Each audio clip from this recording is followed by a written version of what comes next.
How to create a Dungeons & Dragons campaign. Step 1. Create characters. Oh, aren't they pretty? Step 2. Tarask. Hey there, my name's Jonathan Barber, I'm a screenwriter, D&D enthusiast, and welcome to my video all about Dungeons & Dragons stuff. So as you probably inferred from the title, I want to create my very own Dungeons & Dragons campaign. And instead of sequestering myself into a dark room for months writing all by myself, I thought it'd be fun to document the process online for all of you lovely folks here on the internet. It'll be fun to watch my gradual descent into madness as I realize, oh my gosh, this is a lot harder than I thought it would be. Hopefully by the end of this series, we can look back at the very beginning when we have this tiny little seed of an idea and watch as it grows and expands into this massive, really cool Dungeons & Dragons campaign that all of you can play as well. So what we're gonna do is break down this video into tiny little chunks. If we tried to make an entire campaign in one video, I don't think any of us would have the patience for that. So each episode's going to be dealing with a certain part of the campaign, creating the location, designing characters, boss fights, the entire actual concept of the story, and we're just gonna build bit by bit until we have our very own campaign. So like I said earlier, this is going to be a lot of work. I very well could crash and burn during this project, but even if I do, that'll be entertaining for you to watch, so yay. Either way, let's go ahead and start with the very first part of this series, creating the concept for the campaign. Let's be honest, if you're a good enough storyteller, you can make a trip to the DMV Oscar-worthy. Unfortunately, I'm not that good of a writer, so instead we gotta find some really interesting narrative hook to hang our campaign on. And I wanna look at video games as an example for how we can tell our story. I really like games with big open worlds, huge, sprawling vistas that you can just get lost in. But while it's fun to play these sorts of games, I think what's more effective for telling a story is having it take place in smaller, more intimate locations. Let's look at the Elder Scrolls V Skyrim. Great game, but it's huge. I have no idea where I am, what I'm doing, or who these people are.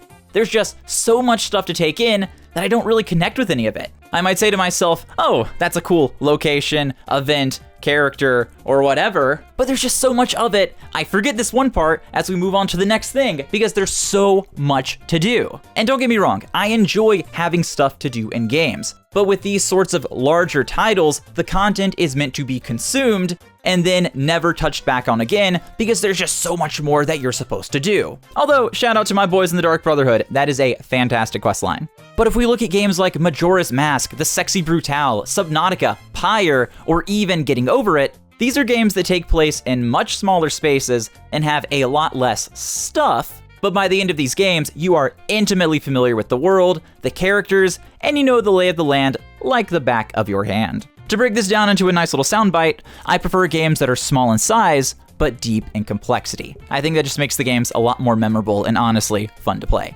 Most Dungeons & Dragons stories take place over huge stretches of the world. I just finished DMing Storm King's Thunder, great campaign by the way, but it is huge. This campaign has you going all over the map, and let me tell you, it is a pretty big map. As a result, locations and the people in them are just sort of passed by. You go to the shop, buy your equipment, do a local quest, and then you move on. You don't really get to spend time with these people, and you don't become familiar or intimate with these settings. After all, there are some Storm Kings that need their thunder back. We don't have time to be messing around. I want to create a campaign that's the exact opposite of what we typically see. Instead of a huge world that you need to explore, I only want to have a few select, curated locations. Yeah, there's going to be less places to visit, but as a trade-off, each of these locations are going to have more stuff for you to interact with. And as long as I don't screw it up, by the end of the story, you'll be really familiar with these locations and develop a strong connection to them and to the characters that live there. So I thought to myself, what's a narrative excuse to get players trapped in one location for a very long period of time? The first thing that came to mind was spaceship, but then I realized that's stupid. You can't have spaceships in Dungeons & Dragons. Or can you? Standing at exactly a certain amount of feet tall and an equally separate amount long, the Leviathan of Plenty, or LOP, is humanity's last hope to escape a world that has fallen to the void. Also, quick side note, when I say humanity, I'm referring to all the various D&D races, but I don't want to sound like a complete loser by saying manity. So here's my initial concept for the story. In the D&D world, there's a dimension called the Far Realm, or the Void. And according to the Dungeon Master Guide, this is a realm of existence that's really far away, and almost nothing is known about it besides the fact that it's absolutely horrifying and beyond mortal comprehension. It's also pretty much impossible for someone to travel to the Far Realm, but what if something from there traveled to us instead? What if tears in reality begin forming all over the world, and creatures from the Far Realm begin invading the planet? And even with most of the world's races banding together against this threat, they're no match for the seemingly endless tide of otherworldly beings. The leaders of these races quickly realize that it's only a matter of time until all life is destroyed, so they band together and begin developing a way to escape.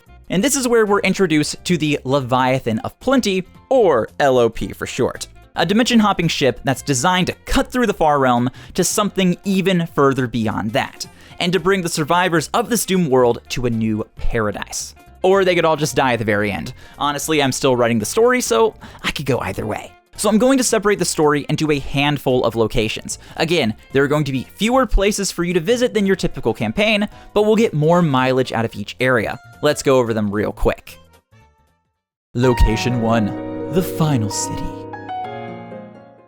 If anyone's ever played the Banner Saga series, you'll be familiar with this idea of a last stand. The Leviathan is almost ready to fly, but the Void has broken through the city's outer walls, and you and your party need to buy time for the final preparations to be completed. Or you can just run to the ship like a total baby and let all these innocent civilians die. It's D&D, you can kinda do whatever you want to. On the subject of death, I'm messing with a population mechanic for the story. It's not gonna be super intrusive or anything like that, but I think it'd be cool if the final fight's difficulty is based on how many survivors are left on board the Leviathan. We'll get back to that idea in another video. Regardless, you're probably not going to be in this location for a very long time. This acts more like a way to ground us in the familiarity of the D&D world before we're whisked off into something more fantastical. Also, it's just a really cool introductory set piece. Location 2, the Leviathan of Plenty. This is where you're going to be spending 95% of the campaign. The Leviathan is your home, your source of adventure, and if you suck, your tomb. Also, the Leviathan is huge. Think of it less as a spaceship and more of a single massive city that just so happens to be able to fly. I've got a ton of really cool ideas for this location, but we're gonna save that for another video. Let's move on to location 3. Location 3, the Far Realm, or rather, the Void. The Void is this mysterious alternate dimension that you have to travel through to reach your new home. It's alien, dangerous, unfathomable, and there's gonna be a handful of times you're gonna have to take some spacewalks, or rather, void walks. Reality in the Void doesn't quite work the way it's supposed to, and it's obvious that you don't belong here. Being out in the Void for long stretches of time changes you. So whenever you visit, you don't want to be out here for too long. I'm thinking there might be times in the campaign when the Leviathan's either damaged or ground on a rock or something, so you gotta go outside of the ship into the Void to make repairs or to fix whatever's obstructing the ship. This is the time when you're gonna be in the most danger. When you're in the Void, it's not some kind of quest to beat the monsters or make off with the loot. I want it to be closer to crap, let's get this done and get back inside before something eats us. The Void should not be something you want to fight. In fact, you should try and avoid it as much as possible. And being D&D, maybe you can charm some suckers in the ship to go make those repairs for you, and they'll probably die, but you know, who cares? Location 4, the Prologue. What's cool about this campaign is that you can insert it organically into any other campaign. One day, the Void just appears and begins wrecking shop, so you can have it pop up at literally any time. If you're a DM, this would be a great way to kill off your annoying players, and if they somehow survive this blitzkrieg encounter, you can have them be NPCs aboard the Leviathan. Maybe they helped create the ship, maybe they're the ones who helped unite these various nations, maybe they're simply bodyguards who helped protect the Leviathan during Chapter 1. A prologue would be a cool way to introduce the Void and hammer home to your players how threatening and dangerous it is. However, if you're gonna play the prologue, you might want to have your players create 2 separate characters because the first ones will probably die. Location 5, home. You've been told that there's a new home waiting for you at the end of the Void. But is that true? Is there really an end goal? Or are we simply following the honeyed lies of well-intentioned fools? I may change my mind, but I think it'd be cool if the ending was kind of ambiguous. Is there a new home? Is there something waiting for you at the very end? Maybe there is, maybe there isn't. Who knows? Maybe I'll do a complete 180 by the end of the series, and there is this brand new world you can colonize, and then we can do a whole other campaign where you settle this new monster-infested land. It could be fun. I'll think about it, and if you have any ideas, let me know in the comments. So that about does it for the first episode. We've got our narrative hook, we've got our incentive, we've got our cool cover art to put on our book, some sort of spaceship flying through the dark void of wherever. If you like this idea and you want to see more, be sure to let me know in the comments. Hey, leave a like, that'd be really cool too. Gotta do all the obligatory YouTube shilling. And I will see you guys in the next episode when we start working on even more cool parts of this campaign. All right, see you guys later. Bye-bye.